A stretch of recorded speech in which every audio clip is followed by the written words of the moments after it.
श्रम विभाग की ओर से आयोजित आज के मुख्यमंत्री सामूहिक विवाह कार्यक्रम समारोह में उपस्थित उत्तर प्रदेश सरकार में मेरे वरिष्ठ सहयोगी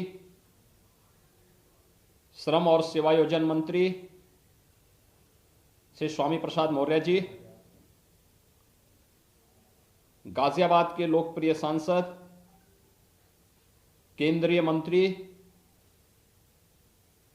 माननीय general doctor VK Singh ji, माननीय सांसद राज्यसभा श्री अनिल अग्रवाल जी, उत्तर प्रदेश सरकार में मेरे सहयोगी मंत्री श्री अतुल गर्ग जी, माननीय विधायक श्री सुनील शर्मा जी,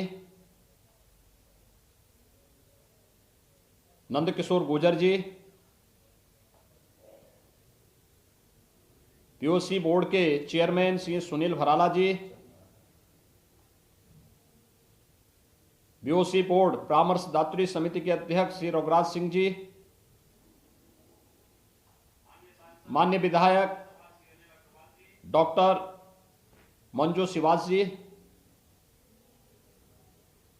महापौर समेत सभी माननीय जनप्रतिनिधिगण, श्रम विभाग और जिला प्रशासन से जुड़े हुए सभी अधिकारीगण और भारी संख्या में उपस्थित सभी भाइयों बहनों, मैं सबसे पहले अपने वरिष्ठ सहयोगी श्रम और सेवायोजन विभाग के मंत्री श्री स्वामी प्रसाद मौर्य जी को इस बात के लिए हृदय से धन्यवाद देता हूं कि इन गरीब कन्याओं की शादी के लिए उन्होंने सामूहिक विवाह के जिस अभिनव कार्यक्रम को पूरे प्रदेश के अंदर जारी किया है, यह अत्यंत ही स्वागत योग्य और अभिनंदनीय कार्य है। 2306 जोड़े एक साथ आज देवोत्थान एकादशी के दिन वैवाहिक बंधन से जुड़ रहे हैं। यह गरीब कल्याण के प्रति केंद्र और प्रदेश सरकार की भावनाओं को प्रतिनिधित्व करता है और मैं इसके लिए श्रम विभाग को हृदय से धन्यवाद देता हूं। वास्तव में हमारी जो मान्यता रही है कि गांव की बेटी सबकी बेटी, बेटी जाति मत मजहब की भावना से ऊपर होकर के रहती है और इसलिए इन सभी कन्याओं की शादी का कार्यक्रम एक अत्यंत सराहनीय प्रयास है, क्योंकि कन्या तो सबकी है और इसीलिए कन्यादान सबसे पवित्र दान माना गया है। याद करिए 2017 के पहले इस सामूहिक विवाह के कार्यक्रम, चाहे वह श्रम विभाग के माध्यम से हो, चाहे वह समाज कल्याण विभाग के माध्यम से हो, ये नहीं हो पाते थे क्योंकि शासन ने इसके लिए कोई व्यवस्था नहीं की थी। लेकिन अब जिसने गरीब की पीड़ा को देखा है, झेला है, नजदीक से महसूस किया है, वही उनके सुख दुख में सहभागी भी हो पाएगा। प्रदेश सरकार ने अब तक सामूहिक विवाह के जो कार्यक्रम किए हैं, मुख्यमंत्री सामूहिक विवाह योजना के माध्यम से लगभग 2.25 लाख कन्याओं की शादी विवाह के कार्यक्रम अब तक संपन्न हुए हैं और श्रम विभाग ने भी बड़े पैमाने पर कई स्थानों पर मुझे इन आयोजनों के साथ भागीदार होने का अवसर प्राप्त हुआ और मैं धन्यवाद दूंगा श्री स्वामी प्रसाद मौर्य जी को, जिन्होंने लग करके श्रमिकों को शासन की योजना के साथ जोड़ने का कार्यक्रम बनाया। आज मेरी हार्दिक इच्छा थी कि मैं गाजियाबाद के इस कार्यक्रम में भागीदार बनूं, क्योंकि बहुत पुण्य का कार्य है और इसमें दो चीजें देखने को मिलती हैं। एक, समाज की सहभागिता, पूरा समाज एकजुट होकर के इसमें सहभागी बनता है। जिन गरीब कन्याओं की शादी में उनके अपने नातेदार रिश्तेदार भी आने से कतराते थे कि कहीं कोई कर्ज ना मांग ले, आज उसी शादी का निमंत्रण देने के लिए हमारे मंत्री निकलते हैं, माननीय सांसद, माननीय विधायकगण जाते हैं। निमंत्रण पत्र बांटने की व्यवस्था में मंडलायुक्त और जिलाधिकारीगण जाते सहभागी बनते हैं, पुलिस के वरिष्ठ अधिकारीगण सहभागी बनते हैं, श्रम विभाग के वरिष्ठ अधिकारीगण सहभागी बनते हैं, और फिर सभी लोगों के सामूहिक प्रयास से जब ये विवाह के कार्यक्रम संपन्न होते हैं तो सचमुच इस बात का एहसास कराते हैं कि देश के अंदर स्वाधीनता का लाभ सही मायने में समाज के अंतिम पायदान पर बैठे हुए व्यक्ति को प्राप्त हो रहा है। दूसरा, इसमें सबकी सामूहिक सहभागिता से सामाजिक समता का भी एक बहुत बड़ा उदाहरण प्रस्तुत होता है। जो भारतीय भावना थी कि गांव की बेटी सबकी बेटी, उस गांव की बेटी को सभी लोग एक साथ कन्यादान के माध्यम से उसका सम्मान भी करते हैं और आने वाले अतिथियों का सत्कार भी करते हैं। आज का एक कार्यक्रम, सामूहिक विवाह का एक कार्यक्रम, जिसमें एक साथ 2306 जोड़े वैवाहिक बंधन से जुड़ रहे हैं, और दूसरा जो हमारी सामाजिक व्यवस्था की कुछ कमियां थी, कुछ जगह बाल विवाह हो जाते थे, कुछ जगह कन्याओं की शादी इसलिए नहीं हो पाती थी क्योंकि दहेज लोभी अपनी डिमांड को बढ़ाते थे। लेकिन सामूहिक विवाह कार्यक्रम में न कोई दहेज की डिमांड कर सकता है और न ही किसी भी प्रकार की अन्य लेन देन की कोई समस्या कहीं सामने आती है। यानी बाल विवाह भी नहीं हो सकता, साथ साथ दहेज की मांग भी कोई नहीं कर सकता। तो स्वाभाविक रूप से हम सामाजिक कुरीति पर भी प्रहार कर रहे हैं, समाज की सहभागिता के माध्यम से इस कार्यक्रम को आगे बढ़ाने का कार्य कर रहे हैं। और आज यह एक अनुकरणीय उदाहरण फिर से गाजियाबाद में श्रम विभाग के द्वारा प्रस्तुत किया जा रहा है। मैं श्रम विभाग को इस बात के लिए हृदय से बधाई देता हूं, हृदय से धन्यवाद देता हूं। जिला प्रशासन, श्रम विभाग, सभी लोग मिलकर के जनप्रतिनिधियों के सानिध्य में इस कार्यक्रम का आयोजन कर रहे हैं। सभी गाजियाबाद के माननीय जनप्रतिनिधियों का हृदय से मैं अभिनंदन भी करता हूं। श्रम विभाग ने पिछले 4.5 वर्ष के अंदर अनेक अन्य उपलब्धियां हासिल की हैं। खासतौर पर श्रम विभाग में रजिस्टर्ड श्रमिक किस प्रकार से घूमते थे, उनके बच्चे पढ़ाई नहीं कर पाते थे। आज श्रम विभाग के माध्यम से प्रदेश के अंदर 18 कमिश्नरी हेडक्वार्टर में अटल आवासीय विद्यालय बनाए जा रहे हैं। ये अटल आवासीय विद्यालय जहां पर श्रमिकों के बच्चों को अत्याधुनिक उत्तम शिक्षा का एक आवासीय केंद्र होगा, जहां पर पठन पाठन के साथ साथ तकनीक के साथ साथ उन बच्चों को स्पोर्ट्स और स्किल डेवलपमेंट के साथ भी आगे बढ़ाने का कार्य होगा। एक बड़ा अभियान जोड़ने का प्रयास, और इस अभियान के साथ जोड़ने का जो कार्यक्रम चल रहा है, ये 18 आवासीय विद्यालय जब बनेंगे तो श्रमिकों के बच्चों को तो यहां पे पढ़ाने की व्यवस्था रहेगी ही रहेगी, लेकिन साथ साथ कोरोना कालखंड में जो बच्चे जिन्होंने अपने अभिभावक को, लीगल गार्जियन को खोया है, माता पिता को खोया है, उन बच्चों को भी वहां पे पढ़ाने की व्यवस्था की जाएगी। इसका इंफ्रास्ट्रक्चर राज्य सरकार के स्तर पर खड़ा किया जा रहा है। प्रदेश के अंदर सभी 18 कमिश्नरी में वर्तमान में 18 आवासीय विद्यालय बन रहे हैं। श्रमिकों के बच्चों को उनके शादी विवाह के साथ साथ उनके पढ़ाई के लिए अलग अलग स्तर पर, इससे पहले स्कॉलरशिप नहीं मिल पाती थी। आज श्रम विभाग तमाम बच्चे मेडिकल के क्षेत्र में गए हैं,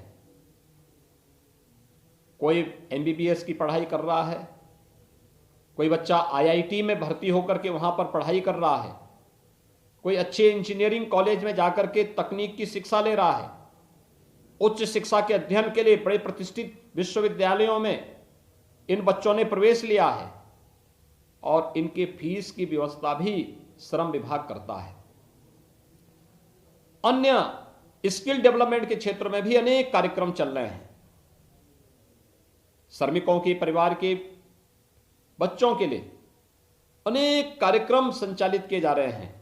और यही नहीं, राज्य सरकार ने एक व्यवस्था की है, केंद्र सरकार ने व्यवस्था की है कि श्रमिक कोई भी हो, वह निवासी हो, प्रवासी हो, हर एक श्रमिक के लिए एक व्यवस्था बनाई गई है कि उस श्रमिक को सरकार या श्रम विभाग, जो श्रम विभाग में रजिस्टर्ड होंगे श्रम विभाग के माध्यम से, और जो रजिस्टर्ड नहीं होंगे उन्हें राज्य सरकार के माध्यम से सामाजिक सुरक्षा की गारंटी की व्यवस्था, 5 लाख रुपए की हर वर्ष स्वास्थ्य बीमा का कवर उन्हें प्रदान करने की व्यवस्था। केंद्र और प्रदेश सरकार तो दे ही रही है, श्रम विभाग भी अपने रजिस्टर्ड श्रमिकों की सुविधा उपलब्ध करवाने का कार्य कर रही है। नेशनल पोर्टेबिलिटी के माध्यम से भी आज हमारा श्रमिक कहीं भी होगा, वह गाजियाबाद में हो, अगर वह गाजीपुर का है और गाजियाबाद में काम कर रहा है, वो अपने राशन कार्ड से अपना खाद्यान्न गाजियाबाद में भी ले सकता है, कोई रोक टोक नहीं। अगर गाजियाबाद का श्रमिक चेन्नई या मुंबई में है तो वह गाजियाबाद में बने हुए राशन कार्ड से चेन्नई और मुंबई में भी राशन की सुविधा प्राप्त कर सकता है। ये नेशनल पोर्टेबिलिटी की सुविधा प्रधानमंत्री मोदी जी ने दी है और कहीं किसी के साथ कोई भेदभाव नहीं। ये तमाम प्रकार की योजनाएं आज जो लागू की जा रही हैं, ये श्रमिकों के उत्थान के साथ साथ वर्तमान में हम सब जान रहे हैं, कोरोना महामारी के दंश से पूरी दुनिया पस्त है, लेकिन हम आभारी हैं प्रधानमंत्री मोदी जी के, जिन्होंने कोरोना कालखंड में जीवन और जीविका को बचाने का कार्य किया।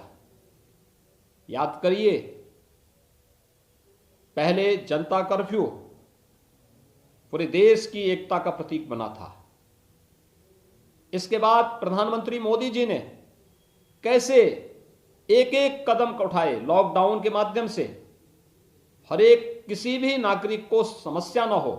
प्रधानमंत्री अन्न योजना, जनधन अकाउंट धारी हर एक खातेदार के खाते में स्पेशल पैसे की व्यवस्था करना, वृद्धावस्था पेंशन, दिव्यांगजन पेंशन, निराश्रित महिलाओं के खाते में अतिरिक्त धनराशि उपलब्ध करवाना, किसान सम्मान निधि प्राप्त करने वाले किसानों को भी अतिरिक्त धनराशि देना। राज्य सरकार ने हर श्रमिक को कोरोना कालखंड में जब भी लॉकडाउन लगा या जब भी आंशिक कोरोना कर्फ्यू लगाया गया, उस दौरान उन्हें भरण पोषण की भत्ता की व्यवस्था और फ्री में राशन की व्यवस्था भी कराई। 2020 में 8 महीनों तक, 2021 में 7 महीने तक हर एक व्यक्ति को फ्री में राशन की सुविधा उपलब्ध करवाई गई।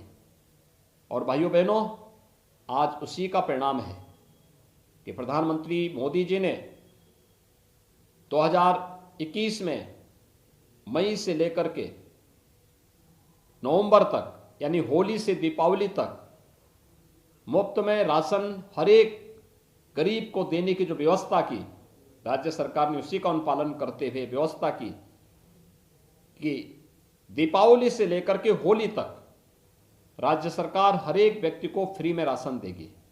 राशन के साथ साथ 1 किलो दाल, 1 किलो खाद्य तेल, 1 किलो नमक और अंत्योदय परिवार के लोगों को 1 किलो चीनी भी उपलब्ध करवाने का कार्य करेगी। ये सरकार की लोक कल्याणकारी योजनाओं का हिस्सा है और यही कारण है फ्री में टेस्ट, फ्री में उपचार, फ्री में अन्न की योजना और फ्री में वैक्सीन। सबको वैक्सीन के लक्ष्य को भी प्रधानमंत्री मोदी जी ने आज पूरे उसके साथ इसे प्राप्त किया है। और उन सभी कार्यक्रमों को हम लोगों को कैसे इन चीजों को हम आगे बढ़ा रहे हैं, यह सभी कार्य आज वहां देखने को मिल रहा है। भाइयों बहनों, हम सबको इस बारे में देखना होगा उत्तर प्रदेश ने कल 14 करोड़ से अधिक लोगों को कोरोना का वैक्सीन दे दिया है। यहां पर हमारे तमाम हजारों की संख्या में श्रमिक परिवार, उनके परिवार के लोग, भारतीय जनता पार्टी के कार्यकर्ता, श्रम विभाग से जुड़े हुए तमाम अन्य लोग उपस्थित हुए हैं। मेरे इन सब से अनुरोध होगा कि आप सभी लोग जिन्होंने वैक्सीन नहीं लिया है, ये फ्री में वैक्सीन है, प्रधानमंत्री मोदी जी की ओर से फ्री में वैक्सीन है, आप वैक्सीन जरूर लीजिए। इस महामारी से बचाव का सर्वोत्तम उपाय है, यह हमें एक सुरक्षा कवच देता है। हमें वैक्सीन जरूर ले और उस वैक्सीन को जहां भी आपके नजदीक के सेंटर हैं, उस नजदीक के सेंटर में जाकर के अगर हम वैक्सीन लेंगे तो सचमुच कोरोना के खिलाफ देश की लड़ाई को आगे बढ़ाने में हमें मदद मिलेगी। और मैं इसीलिए आप सभी से इस बारे में अनुरोध करूंगा कि यह कार्यक्रम हमें बहुत अच्छे ढंग से आगे बढ़ाने का कार्यक्रम, इसको आगे बढ़ाना चाहिए। आज के इस अवसर पर एक बार फिर से मैं आप सभी को, जब गाजियाबाद में कार्यक्रम चल रहा है तो मैं आज वहां पे सैकड़ों करोड़ की परियोजनाओं का लोकार्पण और शिलान्यास का भी कार्यक्रम चल रहा है। ये लोकार्पण और शिलान्यास का कार्यक्रम हमारे लोकप्रिय जनप्रतिनिधियों, माननीय सांसद, माननीय विधायक, महापौर, इन सब की योजना का हिस्सा है। और मेरा इन सब से अनुरोध होगा कि जिला प्रशासन और संबंधित विभाग कार्य की गुणवत्ता और कार्य की समयबद्धता का ध्यान रखते हुए इन सभी कार्यक्रमों को समयबद्ध ढंग से आगे बढ़ाने का कार्य करेंगे। एक बार फिर से मैं 2306 जोड़े सामूहिक विवाह के एक साथ संपन्न होने के लिए आप सभी को हृदय से बधाई देता हूं। देवोत्थान एकादशी के दिन इस प्रकार का पावन आयोजन अत्यंत सराहनीय प्रयास है। सोचा था कि हम धार्मिक यात्रा चलाते हैं। आज के इस अवसर पर मैं एक बार फिर से आप सबको हृदय से बधाई और शुभकामनाएं देता हूं। धन्यवाद। जय हिंद। स्कीम से लाभ देते हैं।